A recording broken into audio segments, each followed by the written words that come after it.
Bring it back.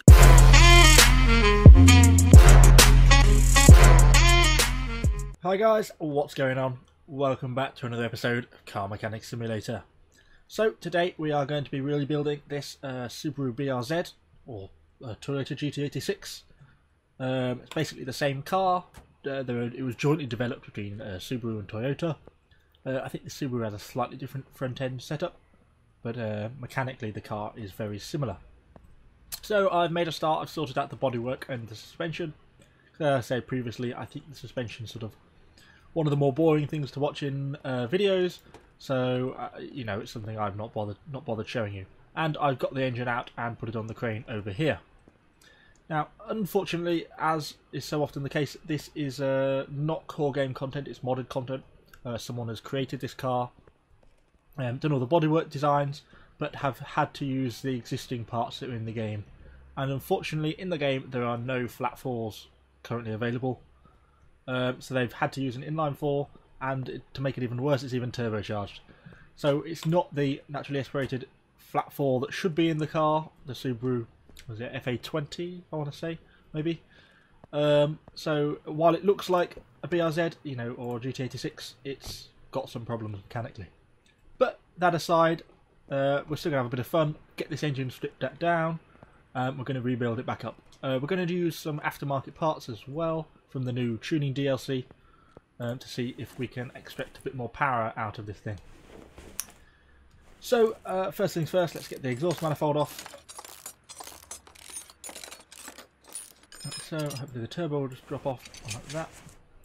The intake on the other side. Helps if I take the throttle body off first.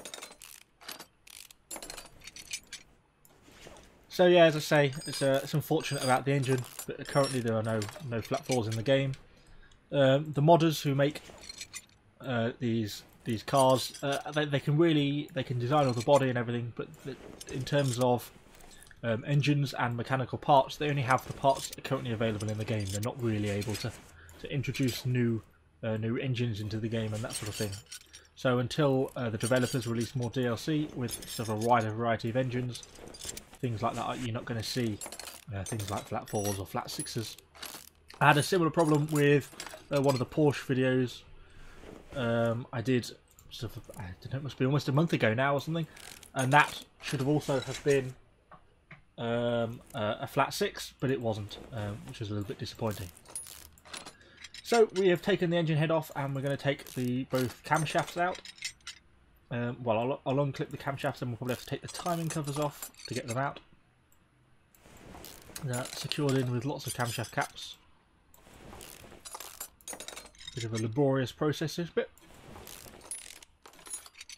One more, oops, misclick. Okay, so with them out, let's have a look at the timing element. So, what's we got? Why am I zoomed in so much? So, let's try and take the 7-time belt off. Take the idle roller off first. That's obviously the tensioning block. There we go. And we can take the crankshaft pulley off, and then the power steering and the alternator should come off. Which it does. Excellent. We should then be able to take the timing cover off. I don't know if it's a belt or a chain drive. It's belt drive. Timing belt. So take the tensioner off. Can I then take the belt? Oops. Helps if I can click in the right place. Take the belt off. We'll take the rest of these idle rollers off. It's the water pump. Another idle roller. And then we should be able to take the cam gear off. Which we can, like so. I'm guessing then that means there's also a cam gear on the other side. Yeah. And we've got an alternative timing cover on this side as well. Take that off. Oh yeah, a little timing chain there. Pull that out. And take the timing chain out. And move the cam gear. Like so. So now the camshafts have come out, both of them, like that. And we should be able to take the head off. There we go. Take that fuel filter off. And now we're going to pop out, go to the stand and flip this engine around. So we can access the oil sump at the bottom. The oil filter off. So we'll take this oil sump off, and then we should be able to access the rod caps, take them off, and then remove the pistons, which we can. Sometimes the camera angles on this game can be a little bit weird and unhelpful, but no real way around that. The developers seem to be continually releasing new content. We had the Jeep DLC not that long ago, which did introduce some new engines, but nothing that's unfortunately no flat fours. But it's nice to see that new content is still being made, and updates are still being released for the game, and sort of the bugs are starting to be ironed out more and more. Obviously, things like the tuning DLC was released about a week ago, and that's a free DLC. It's like an add-on for the game that everyone can get. And that introduces things like the dyno and tuning parts, so you can sort of improve the horsepower the engine's producing. Some of the tuning modifications are a little bit dubious, I have to say, but there we go. So I've taken all the pistons out and I took the clutch assembly off the end, so we can now take the crankshaft out.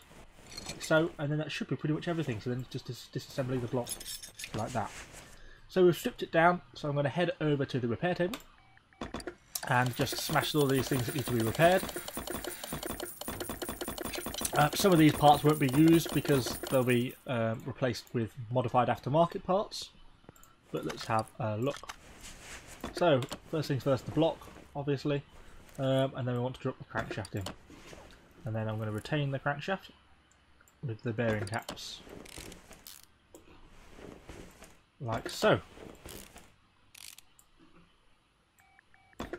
And final one. So I have got some aftermarket pistons. So this will hopefully generate a little bit more power. We'll drop each one in and then secure it with a rod cap. Piston and a piston ring. And then a rod cap.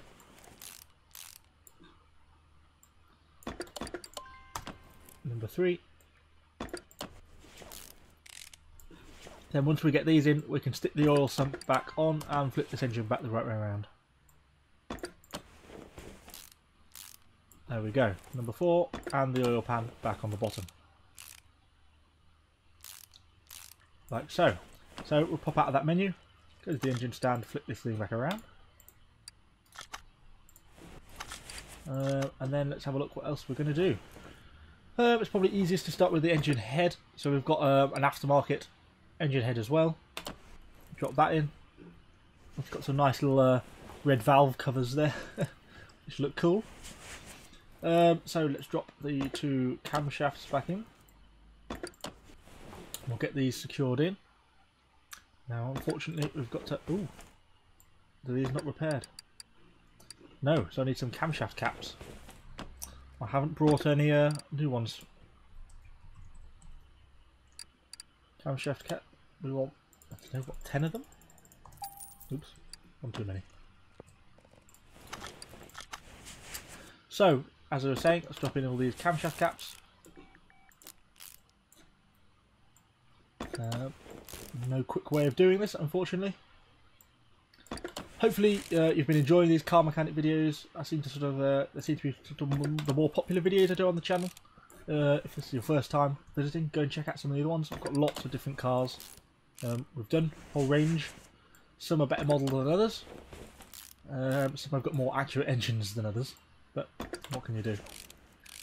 Okay, so we'll get the last camshaft cap on. Excellent. So then we will go with the spark plugs. We've got some aftermarket spark plugs. Just generic unbranded aftermarket spark plugs. Like so, and then we'll drop the cover back on. Get that bolted in. Now we'll have a look at the timing gear. So we'll start on this side with the chain. I've not got any new cam gears.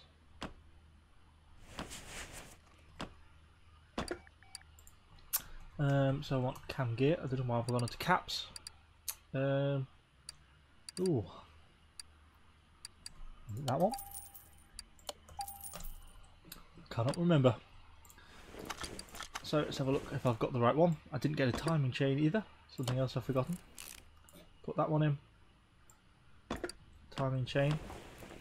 I always have a tendency to forget these things. I try and remember to get what parts I need before I start these videos, but it often goes wrong. So there we go, we've got the timing chain, so let's drop that in, and then hopefully it should be a cam gear B here, like so, and then we can drop the cover back on and bolt that in. So then we'll flip straight back round to the other side, where we have got the wrong cam gear.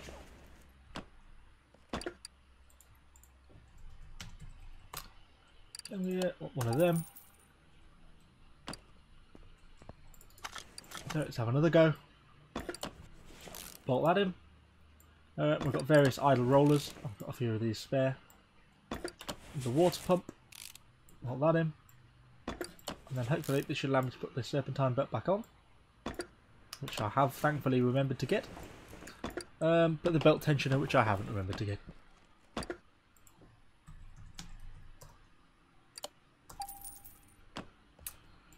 There we go. So let's put the belt tensioner back on. An important part. The timing cover, like so. And then we've got the crankshaft pulley at the bottom. Like that. So we've also got an aftermarket alternator. I'm not entirely sure that would actually do anything. And just a standard steering pump. Did I get an oil filter? I did. I did well there. So we've also got the intake, which is just a standard intake. Like so. And then the throttle body to bolt on the bottom. We've got all the fuel injectors, which I forgot to put in. So I'm now having to struggle to squeeze them in the bottom. Should have put them on before I put the intake on. There we go, they're all on. Of course we've got the serpentine belt to drive the alternator and the power steering. The turbo that shouldn't be there. I'm pretty sure you can get an aftermarket turbo. Let's have a quick look at that. Tuning shop. Turbos, throttle, turbocharger, turbo, no. You can get everything, you can get a turbocharger, but we can't get the turbo for the one that we want. Okay, oh well. No aftermarket turbo for this engine. Hopefully parts that they're going to add in more going forwards. And then the intake manifold as well. Sorry, the exhaust manifold, not the intake manifold.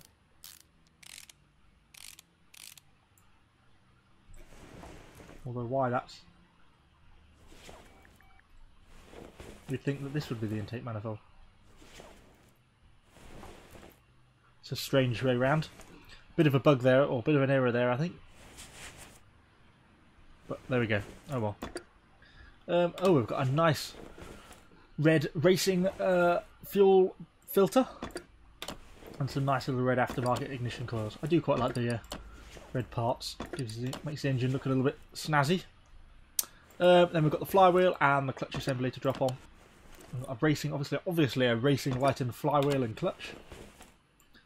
I'm not sure a clutch would necessarily give a horsepower increase, but I guess it's like a two-step clutch, then at least it gives better strength to deal with the extra horsepower. What else are we missing? Oh, a little roller there, I have forgotten. And then I think that should be about everything on. Is that on? That clutch release bearing? Yes.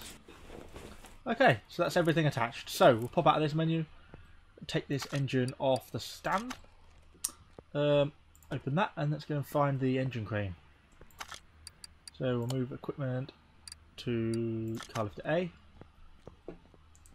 and we'll use this to install our engine. We'll move that equipment back there, like so, which is excellent. So we've still got the gearbox we can put on underneath, and the actual exhaust, which we can also access underneath. So let's lift this car up. Hopefully I don't crunch the bonnet into the roof. Let's have a look. Let's drop that exhaust in there. Gearbox. Oops, can't see there. Just a little bit of rust on some of the suspension members I didn't replace, unfortunately, because I'm in a bit of a rush and I'm a bit lazy.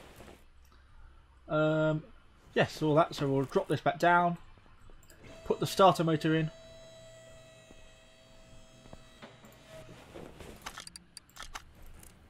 Like that. And then what else have we got to do? Oil. An integral part of any engine. Just glug some oil in there. I think we're also going to hit the paint shop because I'm not a massive fan of the green. Like so. It's like a new car. So let's move the car to the paint shop. So we'll head over to the paint shop. Let's see what we can do. I don't think there are any liveries for the car. No, there aren't. Yeah, metallic's fine. Let's see what we can do for colour. What do we fancy?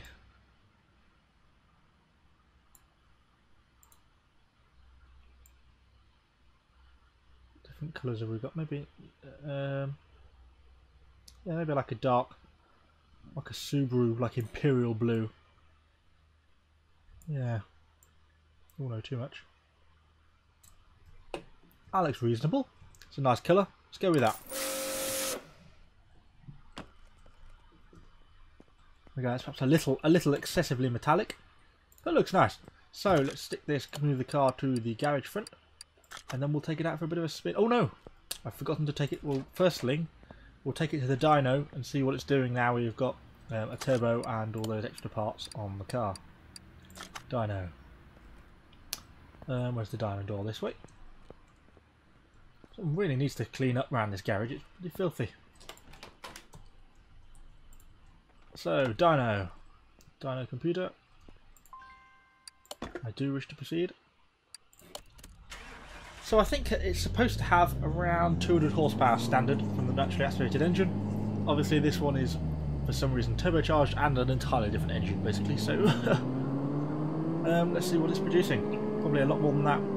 412, wow.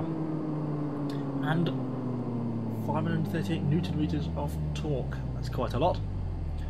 Okay, well, it's an extremely powerful Subaru BRZ. So let's take it out to the front of the garage and then we can hit the test track. Where, considering, as always, I'm using a keyboard at the moment, I think we'll find driving this to be almost entirely impossible. Well, I've obviously installed the engine correctly because it hasn't stopped me from taking the car. I normally have a tendency to forget an idle roller somewhere or a bushing in the suspension and it always tells me off and doesn't let me go.